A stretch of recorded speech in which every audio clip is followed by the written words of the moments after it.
las mujeres internas no solo sufren la vulnerabilidad que es tener los papeles manchados, tener antecedentes, ese tipo de cosas. El tocar el ahorro del desempleo para una persona es un tema relevante. No podemos pensar en una reactivación económica si no estamos pensando en las mujeres. Las empresas ya no van a ser empresas de 50.000 trabajadores. La empresa del futuro es empresa de 5, de 3. Hay que estar más despiertos. Yo creo que este remesón que ha tenido Chile despierta conciencia. Queremos reconstruir nuestra economía, tenemos que construir de nuevo, de otra forma, tenemos que buscar una nueva forma de crecer, resetearnos y partir desde cero.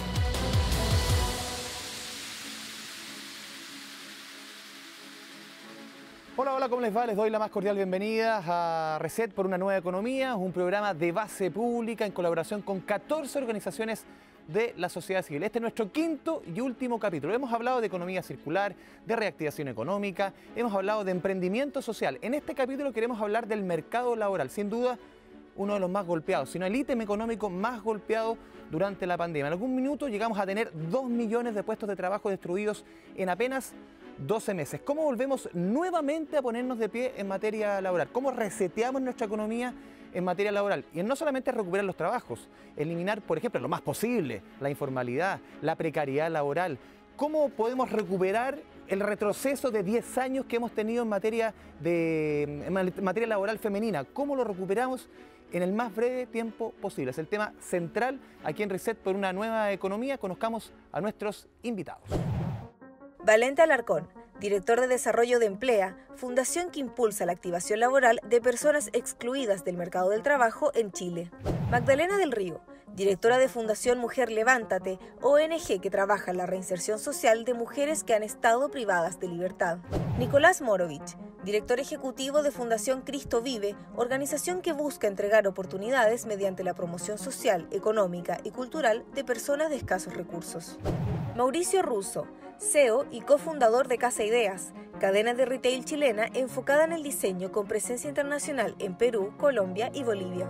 Mariana Alcérreca, gerenta de Asuntos Corporativos y Marketing de Mutual de Seguridad, corporación privada y sin fines de lucro que administra el seguro obligatorio de accidentes del trabajo y enfermedades profesionales. Antes de comenzar la conversación con nuestros invitados, pasamos a realizar una nota con el diagnóstico de lo que está sucediendo hoy día en nuestro mercado laboral. Ponga atención.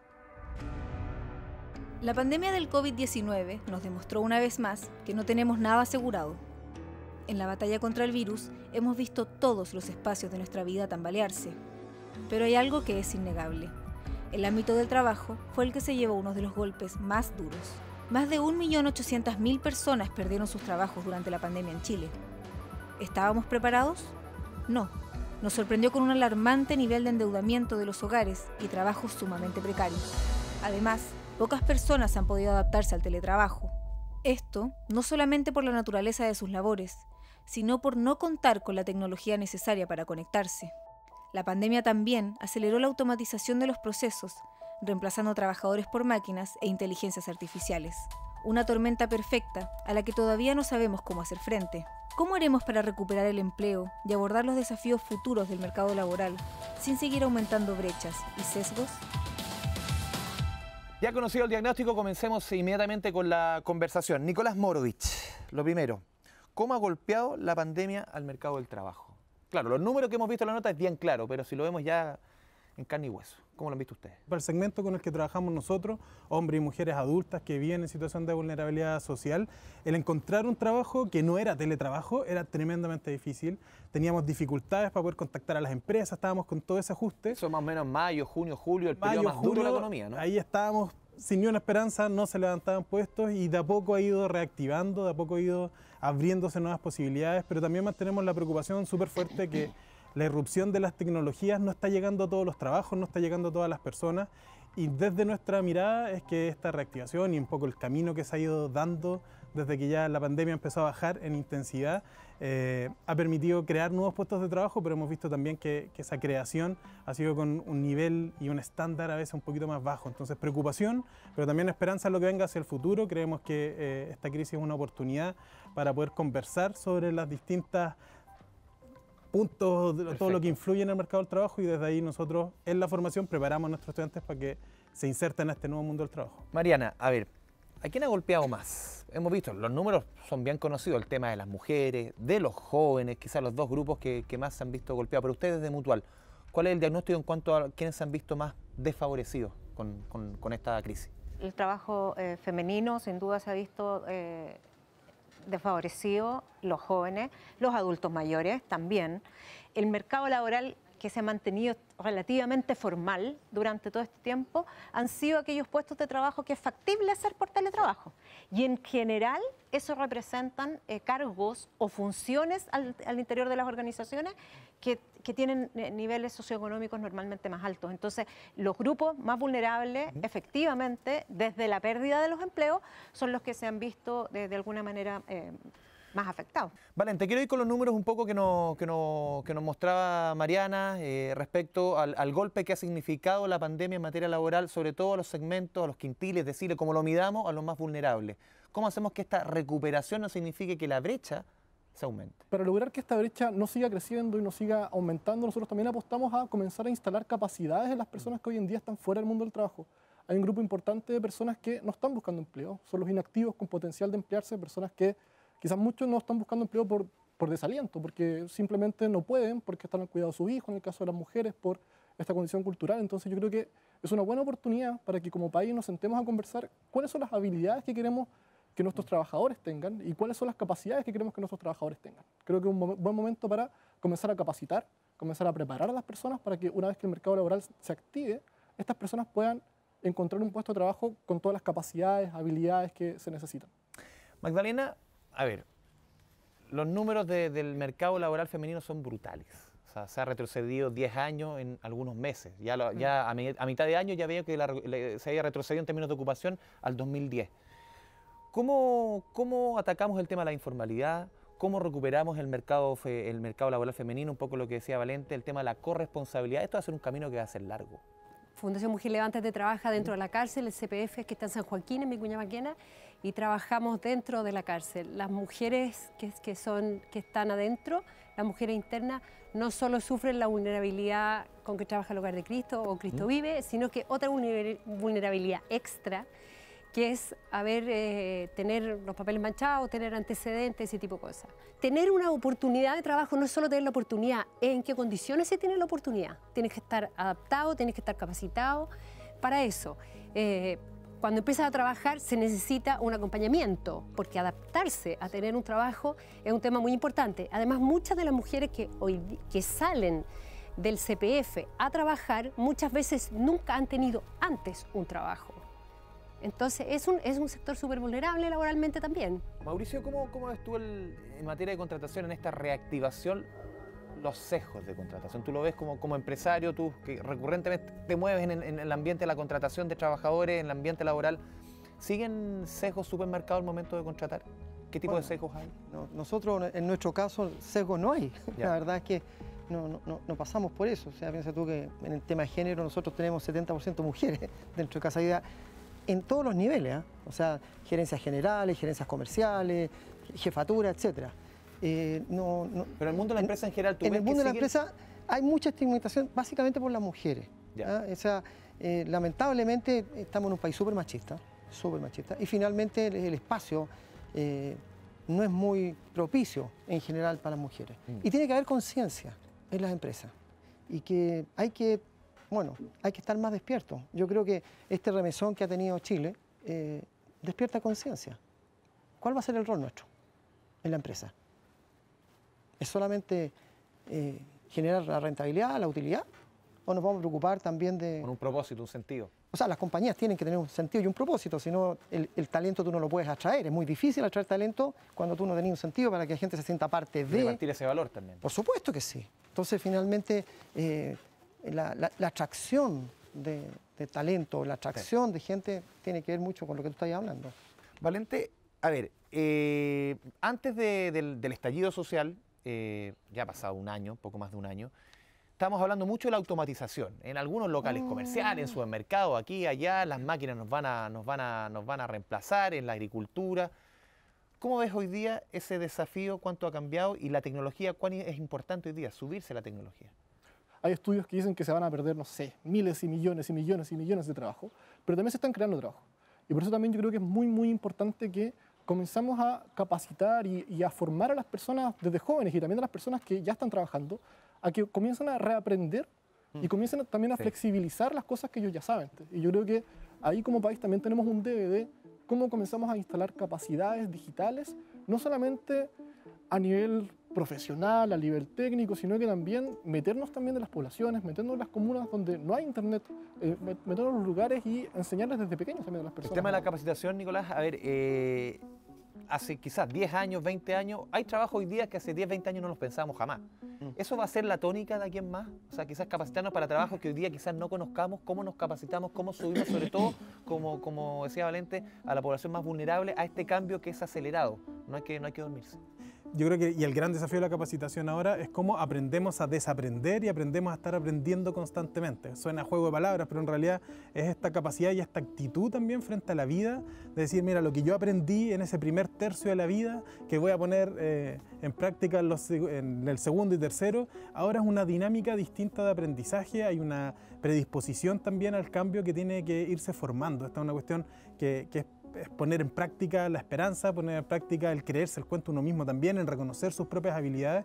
Yo creo que el desafío va desde ahí, desde cómo nosotros, frente a un panorama que ya es claro, que la tecnología está irrumpiendo con fuerza, que los puestos de trabajo se están reinventando y que la pandemia ha hecho que se acelere infinitamente a nivel mundial, todavía no sabemos cuánto, es algo donde tenemos que sumarnos. Y ahí los grupos más desplazados del mercado laboral, más desplazados de los procesos formativos de calidad, hay que ver cómo podemos generar políticas que respondan a las necesidades no solo de la empresa, sino que también de las personas para que se suban a este tren. Y en ese sentido, justamente, aquí le paso la pelota a Mariana, ¿cómo hacemos también para que todo esto no signifique precarización laboral? Porque lo hemos visto muchos, por ejemplo, lo más patente hoy día hemos visto muchos que se han subido a la moto a repartir. Y eso está la discusión del tema de la precarización laboral, los derechos laborales. ¿Cómo hacemos que las dos cosas vayan de la mano, con una robustez laboral? Estamos hablando de los puestos de trabajo que se pueden desaparecer producto de automatización de procesos. Pero no estamos pensando en los puestos de trabajo que se pueden crear, de cómo tú puedes empezar a comprar servicios internacionales. Yo el otro día comentábamos, a nosotros nos llegaron a ofrecer una plataforma de servicios donde tú lanzas una idea, un brief de campaña publicitaria y te pueden llegar ideas creativas de cualquier creativo del mundo. Entonces, también hay nuevas oportunidades de trabajo. La pregunta ahora es, ¿cómo ese profesional, cabro, creativo, que quiere postular a la idea, va a recibir sus honorarios? ¿Y cómo lo vamos a formalizar? La única forma que hemos descubierto hasta el momento es vía declaración de impuestos, que es la única forma donde sabemos que tenemos la información para que nadie nos haga leso respecto de si trabaja o no trabaja, si está empleado o no está empleado, y por lo tanto quién debe pagar por esa protección laboral. Yo creo que es ahí donde tenemos que hacer el cambio más significativo. ¿Cómo educamos, cómo que generamos la conciencia de que en el fondo la no precarización tiene que ver con cómo yo me cuido y cómo yo entiendo mi trabajo? Cuando yo entiendo que mi trabajo también es parte de lo que va a ser mi futuro, mi desarrollo, probablemente sí estoy dispuesta a parte de los ingresos que estoy recibiendo, guardarlos para las pensiones, para mi sistema de salud y hoy día, el caso que tú pones, la seguridad laboral. La tasa de accidentes laborales en ese segmento de la población hoy día es un tema país. ¿Por qué no generamos los incentivos para que esos trabajadores coticen de manera independiente? Hoy día es factible hacerlo. Pueden hacerlo de manera voluntaria. ¿Por qué no lo hacemos? Sí, quiero ir con Magdalena. ¿Cómo vemos esa discusión, este mundo que cambia, este mundo que es vertiginoso desde dentro de una cárcel? ¿Cómo lo ven las mujeres? Ese mundo que está cambiando y ven, yo tengo que entrar, tengo que subirme a este caballo que va corriendo. Sí. ¿Cómo se ve y cómo estas herramientas digitales pueden servir también, cómo se utilizan dentro de un centro penitenciario femenino? Mira, me da pena porque la situación de la mujer interna en la cárcel es mucho antes de todo esto que estamos hablando. Es mucho antes. O sea, hay un tema que está mucho más desvalidas frente a cosas mucho más anteriores a tener trabajo. La reinserción adentro tiene mucho más que ver con lo que me pasa a mí como mujer interna, que estoy en esta situación privada de libertad. Y lo que me pasa con mi familia, con mis redes, con mis hijos. Ese es el tema principal. Ese es el tema principal. Y mientras no construyas eso, ninguno de nosotros podría pararse frente a un trabajo. Por lo tanto, su posibilidad cuando piensa afuera, saldré a un microemprendimiento o un trabajo informal, digamos. Porque no es el tema crucial adentro, más allá que todas tienen que salir afuera a mantener a su familia, un porcentaje importante de ellas. Mauricio, volviendo al tema de la tecnología, de subirse a este caballo, ¿cómo lo ves tú en tu empresa, en esto de reinventarse? O tú sabes bien de reinventarte, tú Casa Idea hoy día se ve con una marca tremenda, pero tú también en un momento lo pasaste mal. Sí, estuviste, o sea, fue un estrellato y de repente un costalazo también. Sí, ¿Cómo se reinventa y cómo se sube a este nuevo carro? Nosotros internalizamos el servicio al cliente en Casa Idea, en plena pandemia. ¿Quiénes hacían el servicio al cliente? Eran nuestros jefes de tienda. Uno estaba contestando de Chillán, el otro Puerto Montt, así estaban. Entonces la tecnología... ¿No te acogiste a la ley de protección del empleo? No, nosotros no. De los pocos que no. ¿Por qué? O sea, ¿por qué? Claro, uno puede tener la respuesta, pero uno puede decir, claro, todos lo necesitamos en un minuto, pero tú dijiste no. Sí, lo que pasa es que esa es una cuestión bien personal. Yo creo que es una mirada nuestra, ¿ya? O sea, nosotros consideramos que la pandemia era un problema mundial y los gobiernos tenían que salir a proteger. Esa era mi mirada y no gastarse los ahorros de los trabajadores. Consideré que no era como correcto. Ahora, aquellos que pudimos hacerlo, lo hicimos. Yo no soy el único, por si acaso, que hice eso. Sí. Hubieron varios que lo hicieron. Y lo encuentro fantástico que los que pudieron, lo hicieron. Lo que encuentro no rescatable es que aquellos que pudiendo hacerlo, no lo hicieron.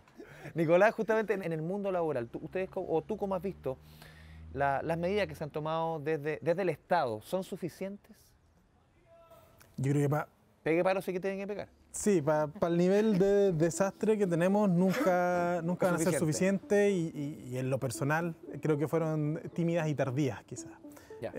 Concuerdo con Mauricio con que el tocar el ahorro del desempleo para una persona es un tema relevante. O sea, el seguro de desempleo como política pública que lleva poco tiempo ha permitido cierta transición en momentos complejos. Aquí también también lo reconoció en su minuto el ministro Briones. El ministro de Hacienda dijo, aquí el Estado hizo agua. O sea, aquí claramente notamos un Estado que estaba gordo, estaba fofo, estaba lento. El panorama al principio para todos yo creo que nos pilló un poco de sorpresa desde las organizaciones, pensamos que era algo más a corto plazo, pero también ahí está la responsabilidad del Estado de poder prever y ver más allá de lo que estamos viendo los simples ciudadanos, la empresa o los otros y decir, mira, esta es una cuestión que va para largo, o la experiencia o lo que está pasando en otros países nos dice que aquí tenemos que tomar medidas más de mediano y largo plazo, no cosas pequeñas. Creo que esa timidez inicial ha ido cambiando. El contexto también ha empujado a que se generen políticas que sean más agresivas de la forma de afrontar, pero sí esa preocupación de que el costo de la pandemia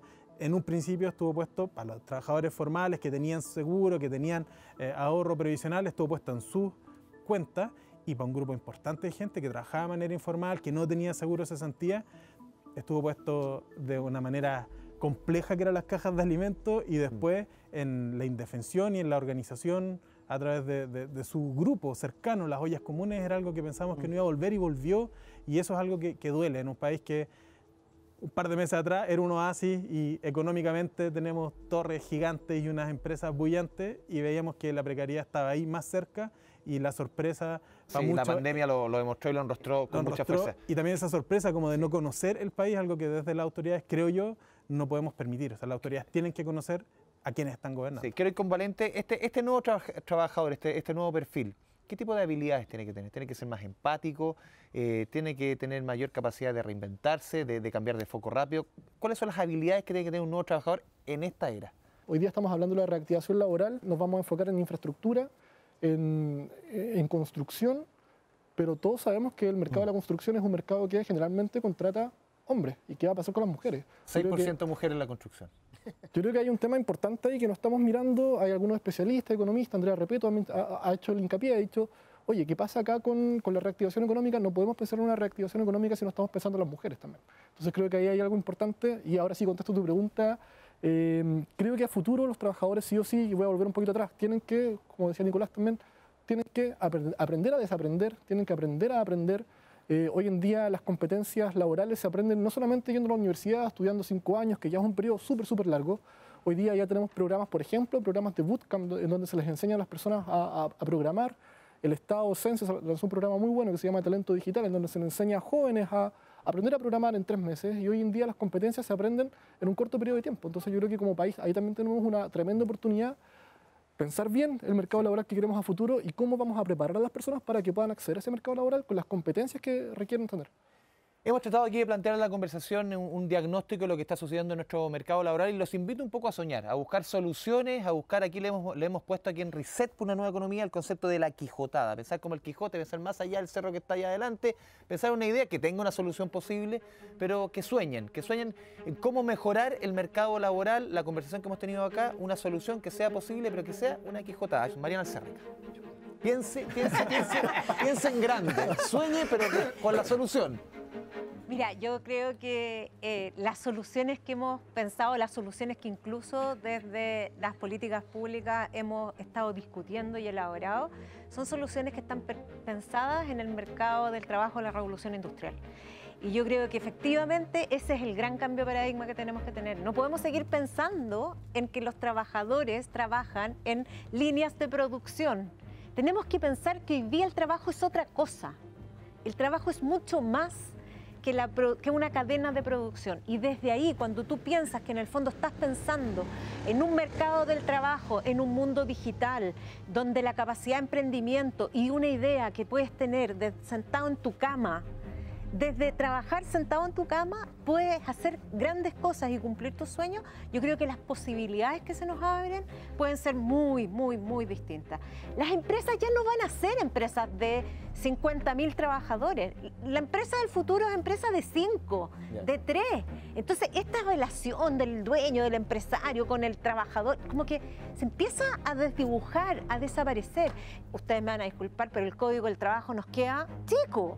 Y nos queda chico porque está pensado para el trabajo de la revolución industrial. O sea que el mundo va a cambiar si es que se plantea, como tú lo dices, Mariana. Mauricio Russo, a ver, ¿yo? Sueña. Tu solución, tu quijotada. O sea, más que quijotada, yo soy de la idea que los talentos siempre necesitan zanahoria. O sea, la zanahoria es súper importante. O sea, el sueldo es vital. ¿Estamos? ¿Pagar bien? Sí. Hay que pagar. Las cifras de INE son súper duras. Es el 50% de la población gana menos de 400. Lo encuentro catastrófico. O sea, esos números para mí son catastróficos.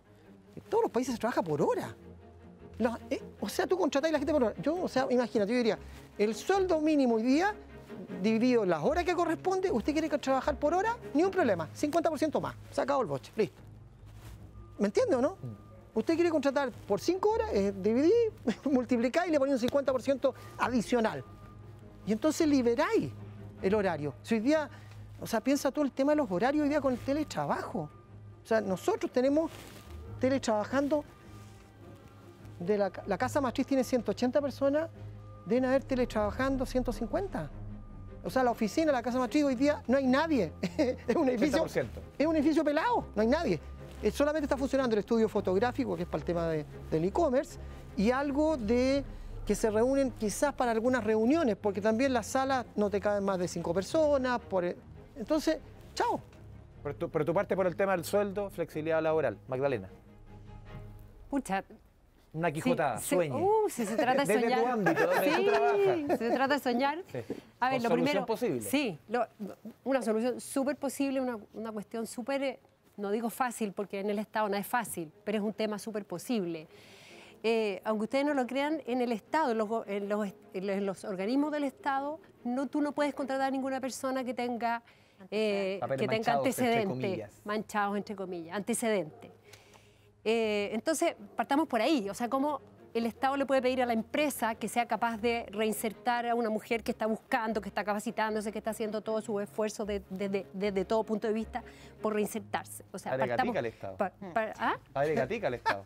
Total. No solo eso, no solo a las instituciones del Estado, sino que las instituciones como la ONG, como Mujer Levántate, que tiene financiamiento del Estado en algunos aspectos, nosotros no podemos tampoco tener. Nosotros tenemos una mujer que es reinserta por Mujer Levántate, una usuaria de nuestro servicio, que es una mujer extraordinaria, que hoy día está trabajando en Sodimac.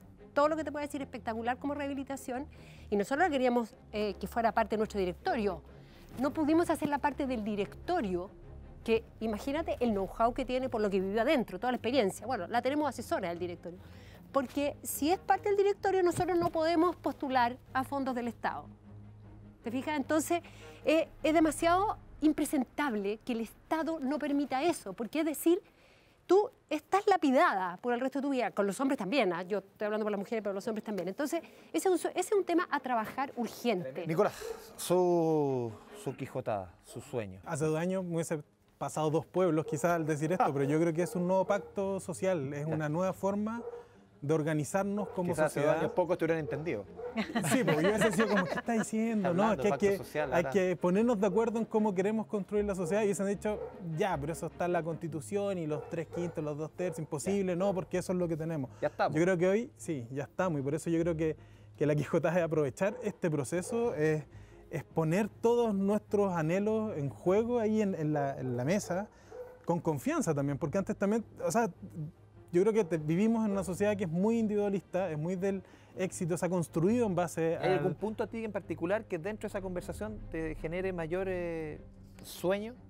Yo creo sueño, no es sueño de dormir, sino que sí, te haga... Lo que decía la Mariana, es reconocer la dignidad de las otras personas y que, en definitiva, el mundo del trabajo esté entendido como un mundo de colaboración para construir una sociedad conjunta. Y eso va a significar sueldos dignos, eso va a significar que si queremos establecer un sistema donde paguemos por hora, por ejemplo, tengamos detrás, como lo tienen en Canadá, un sistema de protección social que de verdad proteja y que cuando estás en una etapa sin empleo no pierdas ese respaldo que el Estado y que un poco la comunidad te está dando y que podamos tener esas transiciones laborales sin el riesgo que hay hoy en día. Hoy en día, y ahora sin seguro de cesantía porque se gastó, qué miedo quedarse sin trabajo. En cambio, los canadienses, cuando se quedan sin trabajo, hay un sistema de protección, hay una red estatal, hay una red pública que lo está protegiendo, que está protegiendo... Parte por el pacto social, esa es tu Quijotada. Valente. Hoy en día, todas las políticas sociales, especialmente las políticas de trabajo, están hechas muy desde arriba, muy desde la teoría, como que no, siento que hace falta un poco más de calle en las personas que están creando estas soluciones. Te voy a poner un ejemplo. Hoy en día una persona que está a cargo de un niño o niña que está en el jardín infantil público abre a las 8 de la mañana, si es que encontráis cupo. Si no encontráis cupo, a la suerte de la olla. Pero un jardín infantil abre a las 8 de la mañana. Una mujer o un hombre que está a cargo de ese niño, que tiene que ir a trabajar y entra a las 8 de la mañana... No puede, no tiene cómo ir a dejar el hijo. No llega. ¿Dónde deja ese niño? Partamos por eso. Entonces, ¿cómo es posible que como país no nos pongamos en el lugar de las personas, principalmente de las personas que usan los servicios públicos y creamos soluciones que sean transversales, que estén articuladas, que conversen los servicios públicos? Yo siento que hoy en día tiramos soluciones, disparamos para todas partes, pero no hay una conexión, no hay un pensamos a quién va esa solución. No hay una ventanilla única, que yo creo que esa ventanilla única es súper necesaria, que los servicios estén conectados, que la JUNGI hable con el Ministerio del Trabajo, que el Ministerio de Educación hable con el Ministerio del Trabajo. Creo que la solución es principalmente esa, que bajemos un poquito de la nube, nos pongamos en el lugar de las personas y comencemos a crear soluciones que estén conectadas.